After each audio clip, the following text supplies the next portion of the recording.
Hi everyone, welcome to Luis Cisneros YouTube channel, and today's polymer clay tutorial is about how to make gift boxes. Wait, did I mention that this is a holiday edition for my YouTube channel? That's right, I created 2 tutorials just for you, like these boxes and an elf. I hope you enjoy it! This is the material that we're gonna need for our project, and we need a proportional chart that is available on the website, and this is for the 2 projects, for the box and for the elf. So you can download it on the link. If you click there, we need a conditioning machine for clay, and this is just to flatten. We need scissors, we need pliers, ruler, wire that you can buy in any art crafts store. We need this wire that is special to build structures, and this is going to be really useful. I bought it at Michael's, and you can get it online. Some tools for sculpting. Premo, it is the accents that it has like that shiny metal effect, and regular Premo, just basic colors. And we need the living doll clay, that's for the elf project. We're gonna measure our grid in 1.5 inches and cut that for the width whatever it gives you. We need to measure 1.5 and make fold in our wire, and then fold again in 1.5.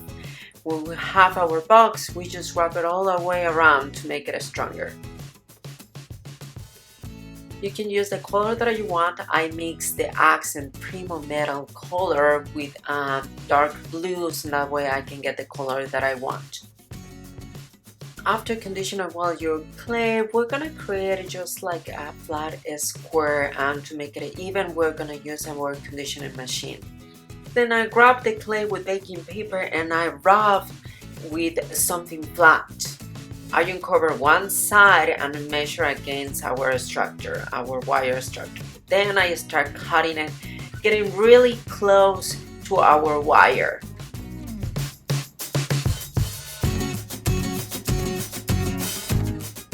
Then I incorporate our structure into the clay, really careful without affecting the shape of our square. To create our size of our box, I do exactly the same. It's really important that we measure from the bottom of the box, and that means from the layer of the clay. So in that way, when you put together the 2 pieces of clay, the union looks down. It is on the bottom of the box.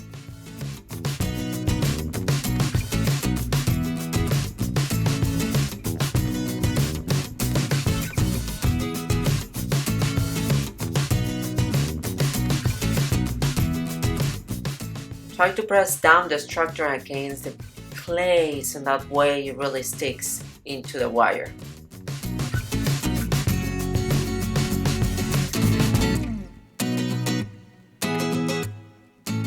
Try to incorporate really well the corners, and that way there's no gaps between layers of clay.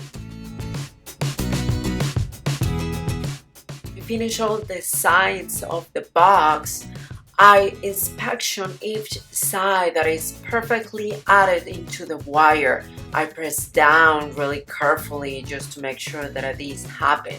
Also, I work in each side of corners to make sure that I don't leave any wire exposed or any gap between the layers. I use my fingers just to incorporate it. We're gonna start covering the inside the box, and for this you have 2 options. You can do half inside the box or the entire inside the box. To work the entire inside box, you're gonna do exactly the same as you did the outside. You start cutting squares, and then you cover side by side, and what I mean is just you cover one side, then you cut another piece of clay and you cover another side. To work just half the box, we're gonna create just an entire piece that is gonna cover the half of the box, and this is what I'm doing right now. I create a large rectangle with a conditioning machine and measure it, then I roll it up really careful without affecting the shape and without sticking it together, and I start covering the entire half of the inside of the box. I use my needle tool to reach those corners, and then I go to the other side, and then I flip the box and I go to the other side, and I flip the box and I go to the other side. So in that way our roll start rolling out and it covers the inside of the box. I pressure with my fingers, as you can see, and to reach the corners I use my needle tool. Then I incorporate it pretty well into the wire, and it sticks with the other part of the outside of the clay when you put it together. And then on the top I incorporate pretty well. I use my needle tool just again to reach in these corners, and I use my fingers just to incorporate it and not leave any gap without affecting the shape of the box. Then you can bake your box.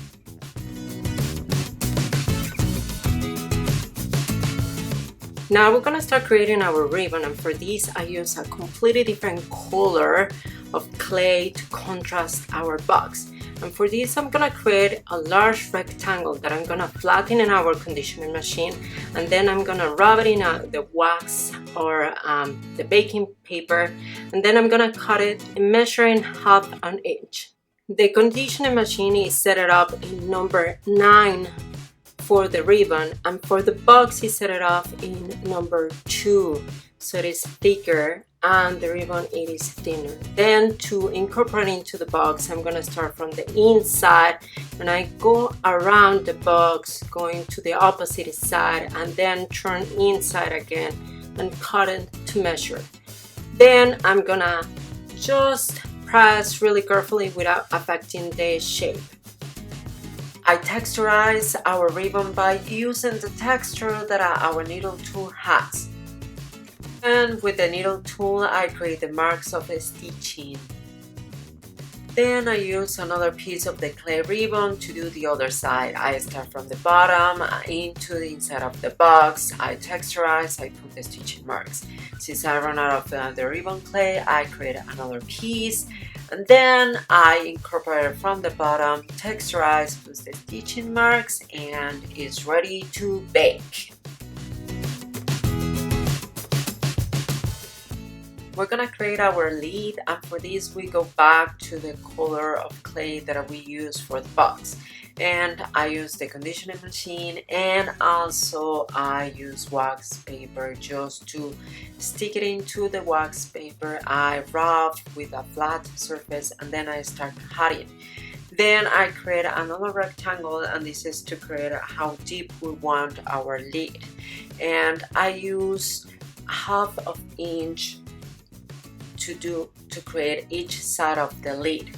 Then I cut on the sides by the same size, that is measuring our top of the lid, and then I start incorporating each side. I use my fingers just to close those gaps and to work on those corners, and I really incorporate it, try to get really close to the edge, so in that way it's easy to incorporate it. So you measure and you cut, and then you incorporate it pretty well. Then I inspection all my box and I close all those gaps, work on those corners, and then we can bake. We bake it upside down.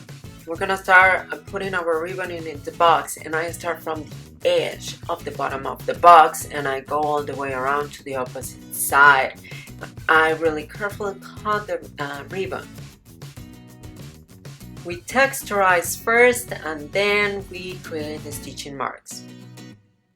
As we did with our box, we're going to work on the other side and we do exactly the same.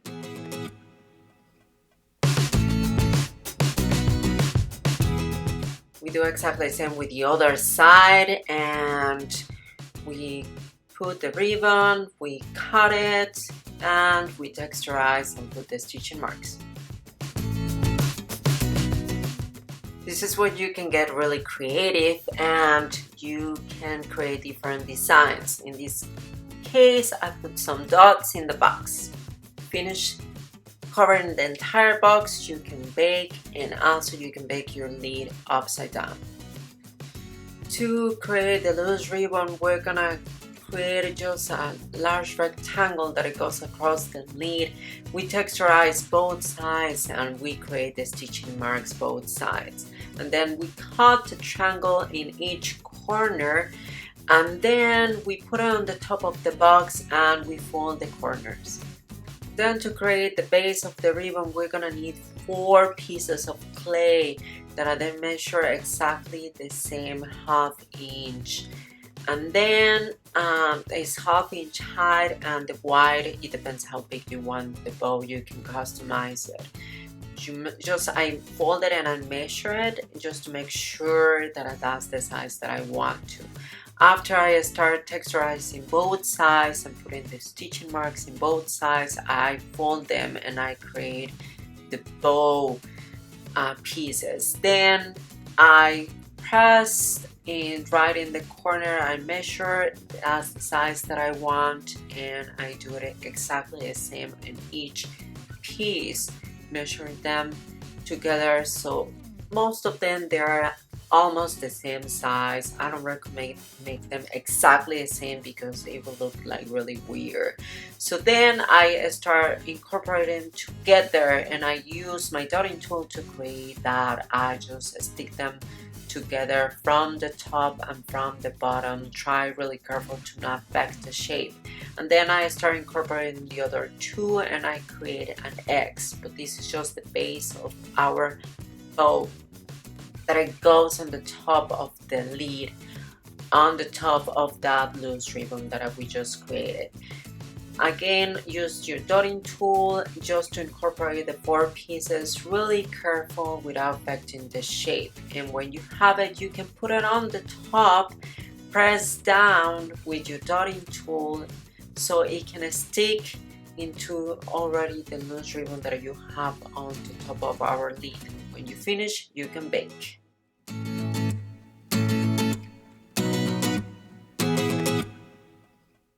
Then we're gonna need 3 extra pieces of ribbon, so I create exactly the same size and I texturize, put the stitching marks, and I fold them. I'm waiting just for my lid and that it is baked, and then when it's done I put on the top the other 2 pieces.